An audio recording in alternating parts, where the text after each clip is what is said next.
ఇక కొత్త దర్శకులు ఎవరైనా కూడా చాలా వరకు సేఫ్ గేమ్ ఆడడానికే ప్రయత్నిస్తారు.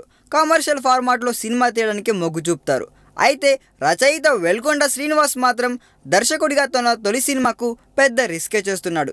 రాజ్ తరుణ్ కథానాయకుడిగా అతను తీయబోతున్న సినిమాలో హీరో అంధుడు కావడం విశేషం.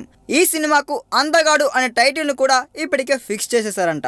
ఈ చిత్రం ప్రారంభోత్సవం వివి వినాయక్ చేతుల మీదుగా జరుపుకుంటుందంటండి.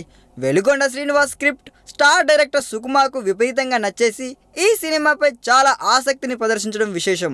హీరోగా రాజ్ తరుణ్ను రికమెండ్ చేసింది కూడా ఆయనేనంట. సుక్కు, కుమారి 21Fలో హీరో హీరోయిన్లుగా నటించిన రాజ్ తరుణ్, హెబ్బా పటేల్ జంటే ఈ చిత్రంలోనూ లీడ్ రోల్స్ చేస్తున్నారు. అనిల్ సుంకర ఈ చిత్రానికి నిర్మాత. అనిల్ రాజ్ తరుణ్తో ఒకేసారి 3 సినిమాలు చేస్తున్నాడండోయ్. అందులో ఇదొకటి. నటకిరీటి రాజేంద్ర ప్రసాద్ ఈ చిత్రంలో ఓ కీలక పాత్ర చేస్తారంట. అందగాడు ఒక స్ట్రాంగ్ పాయింట్ నేపథ్యంలో సాగే సినిమా అని, రాజ్ తరుణ్ కెరీర్లో ఇది ప్రత్యేకమైన సినిమా అవుతుందని, తనకు దర్శకుడిగా మంచి పేరు తెచ్చిపెడుతుందని వెలుగొండ శ్రీనివాస్ అన్నాడు. అయితే ఈ దర్శకుడు జబర్దస్త్, డమరుకం, అఖిల్, పండుగ చేసుకో లాంటి సినిమాలకు రైటర్గా పనిచేశారులేండి. ఈ వీడియో మీకు నచ్చినట్లయితే సబ్స్క్రైబ్ చేయండి. ఫిలిమి స్టార్స్ బోలెడంత న్యూస్ బోల్డ్గా.